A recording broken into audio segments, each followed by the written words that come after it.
Bonjour, bonjour à toutes et à tous, bienvenue sur KTV, Kwezi FM, le 106.9 pour un temps de parole toujours en direct à la radio et la télévision. Voilà, ça c'est fait. Il est avec nous, Didier Bourgoin, le secrétaire national de la FSU territoriale. Et vous n'êtes pas venu seul, Didier, bonjour. Oui, bonjour. Merci d'être avec nous. Alors, on le disait tout à l'heure, vous êtes secrétaire national de la FSU territoriale. Alors, officiellement, et c'est le cas, vous allez me dire, vous êtes ici pour la formation. Mais clairement, on est en période électorale. On sent bien effectivement qu'il y a la volonté, et pas que de chez vous, hein, sur l'ensemble des syndicats, il y a les élections professionnelles. C'est la plus grande consultation des personnels en France, 5 millions d'électeurs qui, le même jour, le 6 décembre 2018, vont désigner leurs représentants dans des dizaines de milliers d'instances paritaires, les CAP, les CT, les CCP pour les non-titulaires. Donc effectivement, c'est une date importante et bien évidemment, je ne le cache pas, je suis venu aujourd'hui à Mayotte et je serai demain à La Réunion pour cette question des élections professionnelles qui est primordiale pour nous. Et c'est parce que j'avais fait une promesse à Soua Mzéali, je lui avais dit, si tu réussis à déposer des listes dans les communes et au conseil départemental de Mayotte, eh bien je viendrai pour vous rendre visite, faire des rencontres militantes et aussi assurer une formation que j'ai faite hier au centre de gestion. Alors, comment ça se passe quand on a votre statut de secrétaire national comment on arrive à convaincre des adhérents de venir chez vous plutôt qu'ailleurs ? Comment ça se passe? C'est comme une élection, comme une autre élection? C'est comme une autre élection, effectivement.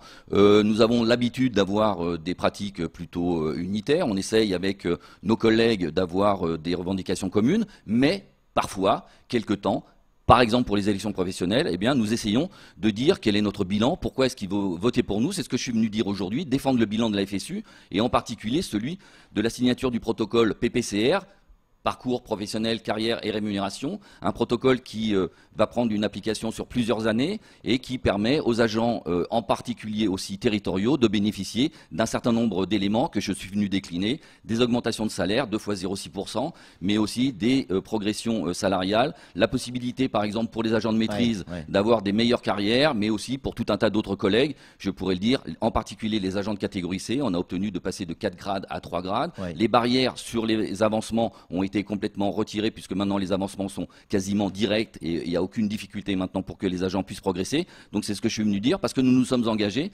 auprès du précédent gouvernement et qu'aujourd'hui on en tire quelques bénéfices, ce qui n'est pas le cas de toutes les organisations syndicales. Donc ça veut dire que certains se sont engagés et ont obtenu des résultats, d'autres non. Il va falloir que les agents choisissent. Cela étant dit, Didier Bourgoin, que ce soit pour la FSU ou d'autres syndicats, il y a quand même un élément hyper important pour la territoriale. Il y a encore des gens qui sont dans des catégories qui n'existent plus en métropole, sauf à Mayotte. Et là, pardon, mais aucun syndicat n'a pu faire sauter le verrou. Alors, de moins en moins. Oui, mais il y en a encore. Moi, de moins en moins. Ceux qui le sont encore. Et on va parler de deux choses. La première, c'est ce qu'on a pu obtenir, et c'est Rivaux qui l'a obtenu, le représentant de la FSU sur le département, qui est ce que j'appelle la prime de vie chère, c'est-à-dire les 40% de compensation que l'ensemble des agents ont pu obtenir, y compris les territoriaux, les contractuels aujourd'hui à l'État, et c'est ce qu'on va demander dans la territoriale, c'est-à-dire que tout le monde puisse bénéficier de cette manne, comme ça se fait d'ailleurs dans d'autres départements. Aujourd'hui, c'est 52% à La Réunion, je ne vois pas pourquoi ça ne serait que 40% ici. Et puis, la question quand même qui est très prégnante du statut particulier des retraites, on en a parlé hier avec le directeur général des services du département, on a rencontré un collègue qui est victime de cette situation-là. Nous, on souhaite que ça soit le droit commun qui s'applique à tous, et que les retraites, en particulier pour les fonctionnaires territoriaux, qui est géré par la Caisse des dépôts et consignations à Bordeaux, la CNRACL, puisse effectivement s'appliquer à tous sur l'ensemble du territoire et pour nos collègues effectivement de Mayotte. Didier Bourgoin, Samuel Bocher, le rédacteur en chef de France Mayotte Matin, a une question à vous poser. Pas du fait de la FSU, mais c'est une réalité à Mayotte. Vous disiez qu'il y avait de moins en moins de personnes qui étaient en catégorie D, qui n'existent plus, mais dans les fameux corps transitoires, comme on les appelle. Oui, c'est normal, ils sont sacrifiés, ils sont partis à la retraite, ils sont décédés, ils ont arrêté leur carrière. Mais la situation, elle existe toujours pour nombre d'entre eux. Il y a aussi, je pense aux enseignants, la reprise générale de l'ancienneté de service, c'est toujours non. Il y a encore beaucoup de chemin social à parcourir pour Mayotte et pour les agents territoriaux. Vous avez tout à fait raison.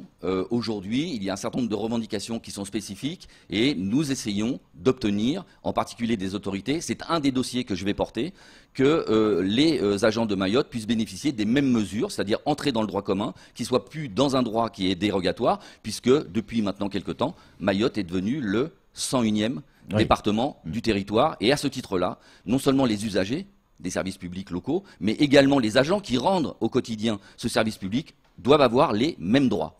C'est ce que nous sommes venus dire, et c'est ce que nous dirons demain lorsque nous rencontrerons, et j'en ferai partie, la délégation de la FSU lors du Conseil commun de la fonction publique de lundi avec M. Dussopt. Je ferai un état rapide, mais de cette visite, et non pas des engagements que j'ai pris, parce que je ne peux pas en prendre, c'est pas moi qui décide, mais de la parole que je porterai. Justement, Didier Bourgoin, on dit FSU territorial, ça veut dire ce que ça veut dire, conseil départemental, mais aussi les communes. Alors, les communes, les syndicats, certains syndicats, etc., etc. Est-ce que, qu'est-ce que vous allez retenir de cette visite?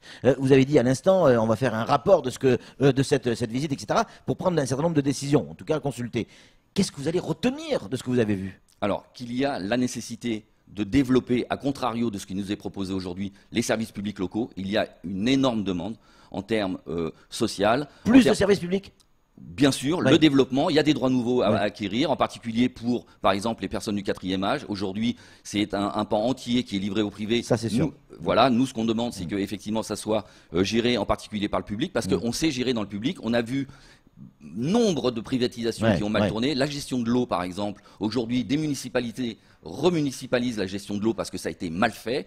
La gestion du logement social, etc., etc. Donc on pense qu'il faut développer les services publics locaux en particulier, et qu'il faut leur en donner les moyens, ce que ne fait pas le gouvernement aujourd'hui, avec le chantage qui est fait au niveau des dotations globales et les contrats qui sont signés avec les collectivités de réduction des budgets limités à 1,2%, et on sait que ça ne sera pas tenable. Et le risque, ce sont que les agents servent de variable d'ajustement, et nous ne le souhaitons pas. Les salariés du service public ne peuvent pas être virés. Donc, c'est peu probable. Alors, aujourd'hui, le gouvernement... non-renouvellement des retraites. Pas simplement. Olivier Dussopt a annoncé que la, entre guillemets, promesse du candidat Macron serait mise en œuvre, à savoir 120 000 suppressions de postes, dont 70 000 dans la territoriale. Dites-moi où est-ce qu'il faut supprimer des postes. Nous avons besoin des agents territoriaux au quotidien. Nous nous occupons de la population et des usagers. Avant leur naissance, les sages-femmes... Plus de 3 000 salariés au conseil départemental. En métropole, la même chose, c'est entre 600 et 1000 salariés. Mais avec l'accord du préfet. Les collectivités territoriales, dans le cadre de l'article 72 de la Constitution... s'administre librement, mais sous le contrôle de la DRCL, de la direction des relations avec les collectivités locales. Lorsqu'il crée des emplois, le préfet a dit oui et a permis qu'il y ait les engagements financiers. Il devait y avoir des raisons à cela. Et en particulier dans des régions où il y a la nécessité au niveau d'éducation. Mais vous, ça vous choque pas qu'il y ait 3000 salariés au conseil départemental? Mais absolument pas, c'est qu'il doit y avoir... Moi j'en ai rencontré et je peux vous dire qu'il faut un vrai travail. Oui. J'étais dans une PMI, j'étais dans un service social lundi après-midi quand je suis arrivé. J'ai rencontré des collègues qui travaillent tous les jours et plus que parfois même ce qui serait nécessaire dans des conditions qui sont excessivement difficiles. La Cour des comptes elle-même, elle dit qu'il y a trop de salariés. La Cour des comptes, le rapport de la Cour des comptes. Mais la Cour des comptes dit ce qu'elle veut, c'est pas elle qui mène les politiques publiques. Et si aujourd'hui...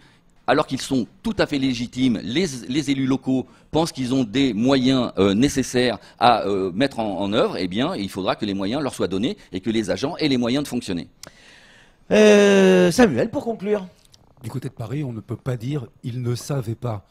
Il y a un rapport qui a été produit, je crois que c'est en 2015 et publié en 2016, donc il nous est venu à notre connaissance en 2016, du Conseil national de la fonction publique territoriale, avec un titre éloquent, « Mayotte, les oubliés de la République ».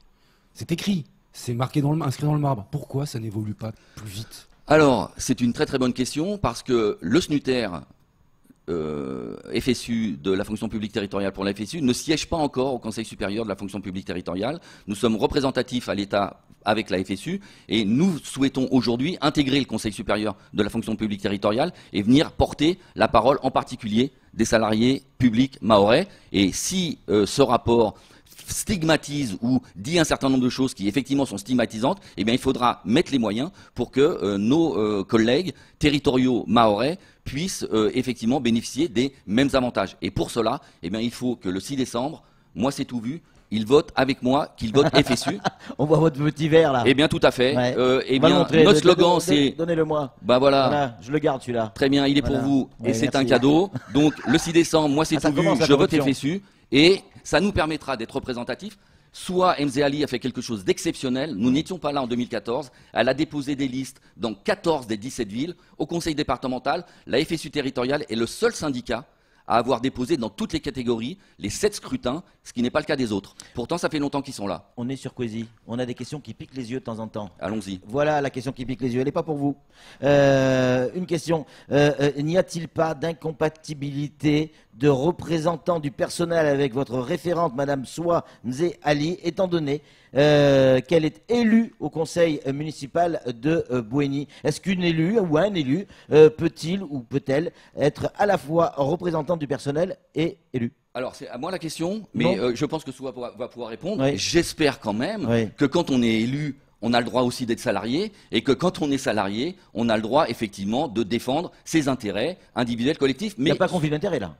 Pas du tout, non. Puisque entre Bouéni et le conseil départemental, je vois pas très bien ce que l'élu viendrait défendre, etc., etc. Par contre, c'est une chance même, je dirais.